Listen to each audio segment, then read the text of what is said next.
Alright, guys. So, I just wanted to talk about something that's been on my mind recently, just because of life and sort of self reflection on what my time in the Marine Corps meant to me, why I joined, all those kind of things. So, what I'm looking at here, you have Google Trends. If you've never used this before, you can compare anything that's ever been Google searched to see how many hits it gets on a scale of 0 to 100 for its most popular day.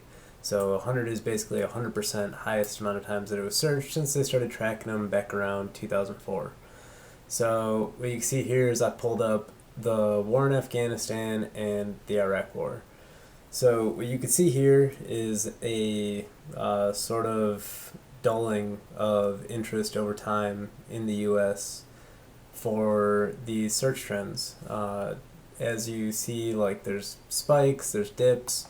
Afghanistan picks up a bit and then it dies off again. And if we go into the last 5 years, you can see the big spikes. You're gonna see when the embassy in Iraq got attacked, right around January, right? Yeah, that's where it was, right around there. Because January 8th is when we actually did something about it. And then when the U.S. left Afghanistan here in the blue. Now, historically, when you're looking at wars the U.S. has been in, the U.S. hasn't really been fully at war, using their full production potential or anything like that in a very, very long time. And a lot of that is summed up by a quote that I heard for the first time when I was a lot younger. Actually, before I ever even enlisted, I saw the news one day and I heard this. I heard, "We're at war, America's at the mall." And that was coming from an Army Lieutenant Colonel over in Baghdad, because he was so frustrated by the point 2006 hit that he felt like he was on a path where he would have himself or his friends serving multiple tours of duty, getting deployed continuously to the same area for something that people had very little knowledge or care about back in the main part of the U.S. So, going back to our little search trends, let's compare this to the Forgotten War or the Korean War.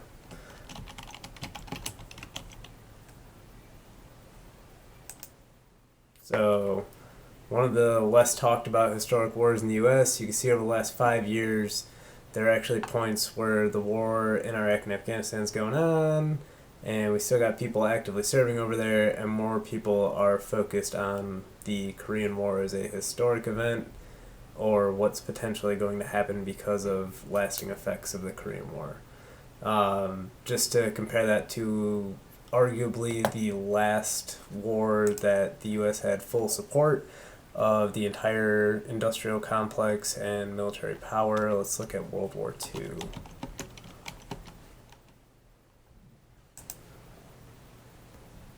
So as you can see, over the last 5 years, we can go all the way back to 2004.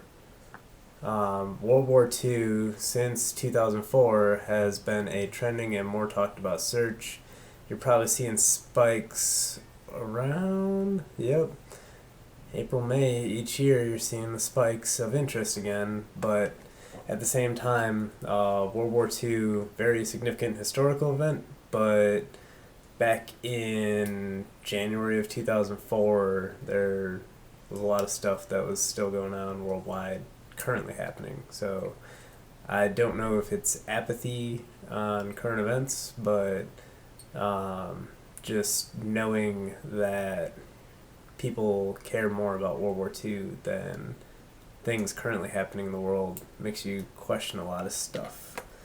Then I just wanted to do something stupid, so go to the last, 5 years again? I'll put in something that nobody talked about until recently. Let's look at the term stimulus check.